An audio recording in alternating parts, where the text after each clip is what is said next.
je vais me laisser guider et faire ta volonté sans murmurer, en espérant dans ta bonté. Jeudi 15 septembre. Quant à l'amour fraternel, vous n'avez pas besoin que je vous en écrive, car vous-même, vous êtes enseignés de Dieu à vous aimer l'un l'autre. Car aussi, c'est ce que vous faites. Mais nous vous exhortons, frères, à y abonder de plus en plus. 1 Thessaloniciens 4, versets 9 et 10. Épaphrodite. C'est à Philippe, ville de Macédoine, que fut constituée la première assemblée en Europe, au cours du second voyage missionnaire de l'apôtre Paul. Acte 16. Plusieurs années après, l'apôtre était retenu captif, probablement à Rome. Bien que fort pauvre, les chrétiens de Philippe lui avaient de leur lointain Macédoine fait parvenir un don par les moyens de leur frère Épaphrodite. Ce n'était pas la première fois qu'ils montraient de cette manière leur étroit attachement à Paul. Voir 2 Corinthiens 11, versets 8 à 9. Philippiens 4, versets 15 et 16.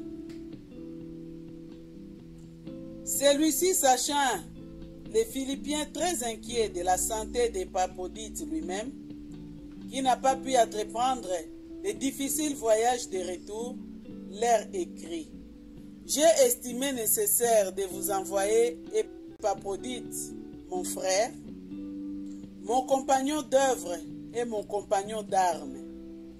Mais votre envoyé est ministre pour mes besoins. Car il pensait à vous tous avec une vive affection. Et il était fort abattu parce que vous aviez attendu dire qu'il était malade, fort près de la mort. Mais Dieu a eu pitié, non seulement de lui, mais aussi de moi. Philippiens 2, versets 25 à 27.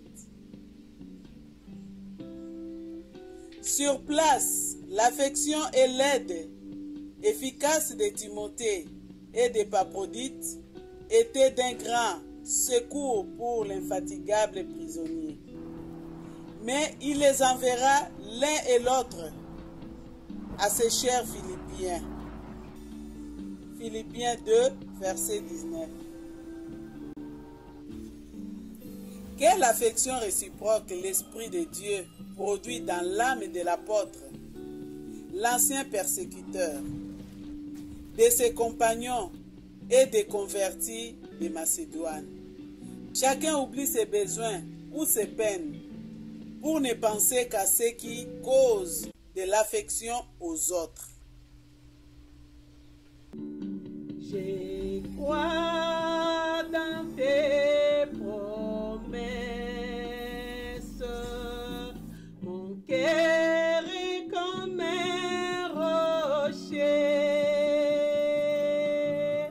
fondé sur tout ce que dit mon Dieu.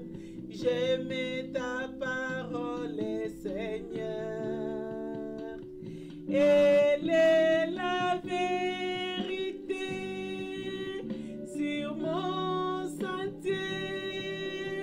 Pareil, je vais me laisser guider et faire ta volonté sans murmurer, en espérant